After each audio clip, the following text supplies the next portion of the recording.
Hello అండి అందరికీ. మన గార్డెన్లో వాటర్ మిలన్ తీగ అయితే స్టార్ట్ అయ్యింది చూడండి. అలాగే చిన్న చిన్న బేబీ వాటర్ మిలన్స్ కూడా స్టార్ట్ అయిపోయేవి. ఇప్పుడు మీకు చూపిస్తా చూడండి. అయితే ఈ తీగ మొత్తము పాకుపోవడానికి, మొత్తం అల్లుకుపోవడానికి ఒక స్టాండ్ అనేది అరేంజ్ చేసుకోవాలి. అది చక్కగా అల్లుకుపోతేనే మనకి పూత ఎక్కువ రావడానికి అవకాశం ఉంటుంది. చూడండి, చాలా క్యూట్గా చిన్నగా ఎంత బాగుందో కదా. ఇలా మొత్తము ఆ స్టాండ్కి చుట్టుకోవాలి. నేల అయితే వదిలేయవద్దు, స్లాబ్ వేడికి వచ్చేవి కూడా ఆ వేడికే రాలిపోతాయి.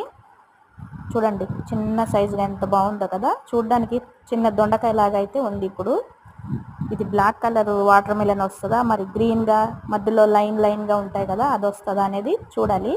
చూడడానికి అయితే బ్లాక్ వస్తుందా అని అనిపిస్తుంది. చాలా క్యూట్గా ఉన్నాయి కదా. ఇవైతే నేలకు తాకకుండా జాగ్రత్త తీసుకోవాలి. ఎక్కువ వేడైనా సరే రాలిపోతాయి. ఈ మొక్కకి నీళ్ళు అయితే ఎక్కువ పోస్తూ ఉండాలి. Thank you.